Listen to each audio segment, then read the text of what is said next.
And welcome to the Ruby Tuesday. My name's Ruben, and this is my review for Season 2 of Dota. I'm looking forward to your responses down below. What did you think of this season compared to last season? I think it was pretty good, but I have some comments to make. Let's jump in. So it's been 9 months since we had the first season, which left us on a pretty big cliffhanger. We had Davion trying to come to terms with the dragon within. It reminded me a lot of Naruto, where he has the nine-tailed demon fox within, and there's always that kind of turmoil. We have that along the 8 episodes here, but we also have varying other story plot lines that were left at the end that come to a fruition here, but we were always finding someone in the background kind of pulling the chess strings for his own maneuvers. So there seems to be like a number of bad guys, and it always feels like our good guys is...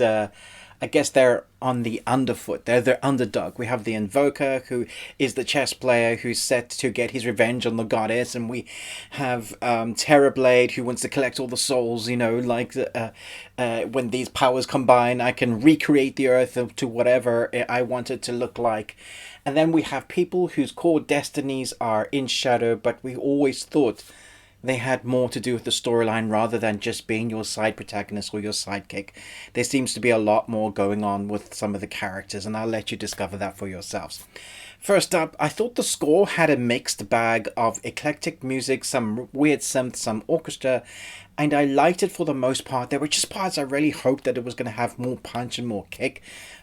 I'm kind of half and half with it. There were sometimes I was like, that bit's outstanding. And then there are other parts I was like, I really hope because of what we're seeing on screen, it was going to reach that crescendo of, yeah, this is big and badass. However, the animation I thought was top notch once again, especially when we get to those big dragon fights or the monster fights. It didn't seem like there were as many action sequences as they were to the first season. And I feel like that's because this season they were really spending a lot of time in, letting us get to know the characters, what actually makes their tick, what is actually going on with the storylines. And some people are going to find that the pacing might be a bit slow in those, like episodes 3, 4, 5, 6. They really spend time of wherever our characters are on their various paths. They really are getting us the answers that we need to know by spending time with the characters and growing their backstories. Now that isn't a bad thing, and there is an action sequence in every episode, and it is very entertaining. But if I go back and I watch that original series, which I did do a couple of episodes to kind of refresh it in my mind, I do feel like there was more action in that one. However, having said that, this one is a builder. So we get those action sequences, which look fantastic, very vibrant in color, but the building is epic. So once you get to those last 2 episodes, you're getting that big fight, much like the first season, but the first season was more like that, and this second season is more like a gradient of going up, which I thought it paid off in the end. It very much feels like a satisfying conclusion to a story arc, one of the main ones. If they never got a 3rd season, it would be okay to leave it there. However, if you're one of the people that clicked off on the credits, go back and watch the credits, because I think like 10 seconds after the credits are rolling, there is a clip for another kind of tease as to where season 3 would go. I'll be very surprised because it's got a big following, and I know people do like it. For the most part, I think this was well received. It did remind me a bit of Dragon's Dogma the first season. Now it really feels like it's gone its own way, which I appreciate. It's doing its own thing. The storylines are very interesting. I feel like if you're a fan of the game, it's playing homage to some of the characters, but if you don't know anything about this, everything is fresh and new and vibrant and interesting.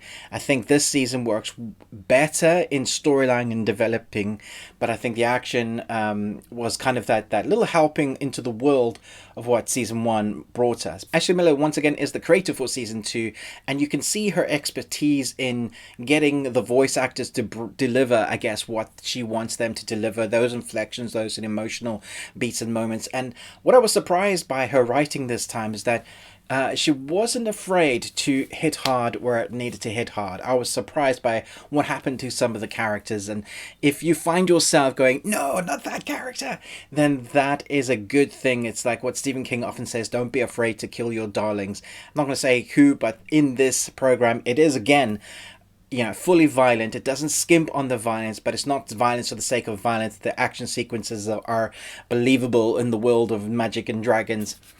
but also there are consequences for the actions. So even though you have power, you're always going to meet someone like the bigger fish, and you can't win all the time. Otherwise, it'd just be unbelievable. There'd be no real consequence for the story, and you kind of, well, yeah, don't worry, they'll be written out, they'll survive, and that's not the case here. It feels even in this fantastical world, they feel like there are real world consequences, which I think is the right way to go about it, because then you care about the storyline, you care about the characters so much more. Very interested to see what fans thought about this, because it has a bit of a different pace, a bit of a different tone. I really liked it.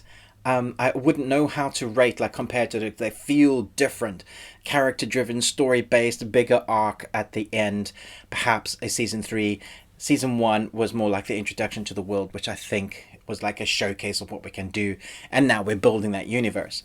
I really appreciated it, so I'm going to give this 4.5 Nicolas Cages out of 5. Let me know your rating for season 1 and 2 below. Who's your favorite voice actor in this? I mean, once again, Troy Baker is excellent, but there are other veteran voice actors that do a phenomenal job in this. Not just voice actors, actors that are doing voice work. So let me know your thoughts below. Thanks so much for watching, but most of all, until next time, remember, live long Tuesday.